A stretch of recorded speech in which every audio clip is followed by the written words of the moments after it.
নমস্কার বন্ধুরা, কেমন আছেন সবাই? রেনবো কিচেনে আপনাদের সকলকে স্বাগত জানাই।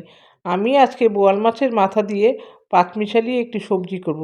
তার জন্য এখানে আলু, কুমড়ো, বেগুন, পেঁপে, শিম নিয়েছি। এবার একটা কড়াই বসিয়েছি, কড়াইতে সর্ষের তেল দিয়ে দিলাম। তেলটা ভালো করে গরম হলে আমি মাছের মাথাগুলো লবণ হলুদ মাখিয়ে রেখেছিলাম, সেগুলোকে ভেজে নেব। আমার রেসিপিটি যদি আপনাদের ভালো লাগে তাহলে লাইক কমেন্ট শেয়ার করবেন। আর নতুন বন্ধুদের বলছি, প্লিজ প্লিজ সাবস্ক্রাইব করে আমার পাশে থাকবেন। পাশের বেল আইকনটাও ক্লিক করে দেবেন, তাহলে সমস্ত ভিডিও নোটিফিকেশান আপনাদের কাছে পৌঁছে যাবে সবার আগে। আর পুরনো বন্ধুদের অনেক অনেক ধন্যবাদ আমার পাশে থাকার জন্য। দেখুন মাথাগুলো ভাজা হয়ে গেছে। এবার আমি উল্টে পাল্টে ভেজে নিয়েছিলাম, উঠিয়ে নিলাম। এবার ওই তেলের মধ্যে আমি পাঁচফোড়ন আর শুকনো লঙ্কা দিয়ে দিলাম। ফোড়নটা থেকে ভালো সুগন্ধ বেরোলে এবার আমি আলু পেঁপে দিয়ে দেব।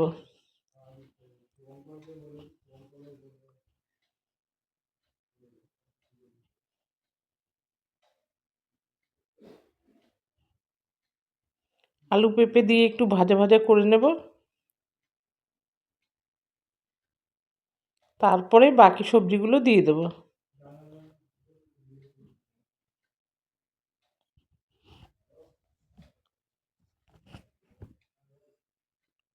এই বাকি সবজিগুলো দিয়েও আবার একটু ভালো করে নেড়েচেড়ে ভেজে নেব।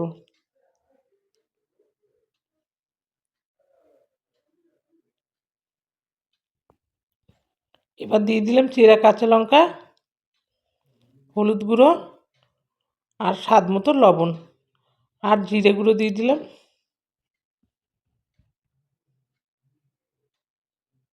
এবার আবার ভালো মতো কষিয়ে নেব।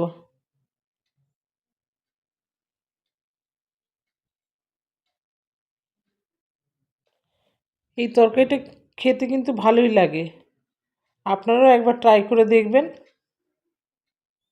এবার ভাজা ভাজা হয়ে গেছে, এবার আমি জল ঢেলে দিলাম। খুব বেশি জল দেব না কিন্তু, যাতে আলু পেঁপেগুলো সেদ্ধ হওয়ার মতোই জল দেব।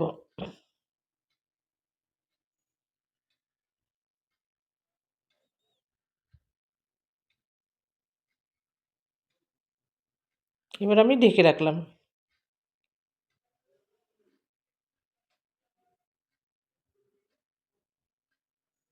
দেখুন ফুটে গেছে।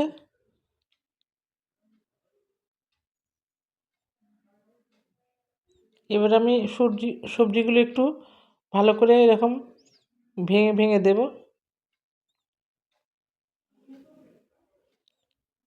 এবার দিয়ে দিলাম স্বাদ মতো চিনি, যে যেরকম মিষ্টি পছন্দ করেন দেবেন। দেখুন সবজিগুলো খুব ভালো সেদ্ধ হয়ে গেছে। এবার আমি মাছের মাথা দিয়ে দিলাম, দিয়ে মাথাটাগুলো ভেঙে ভেঙে দেব।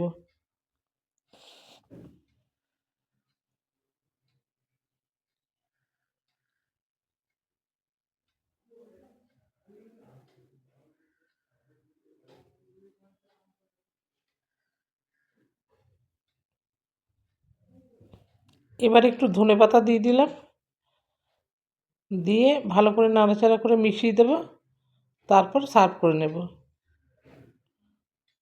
দেখুন আমার হয়ে গেছে, আমি সার্ভ করে নিয়েছি।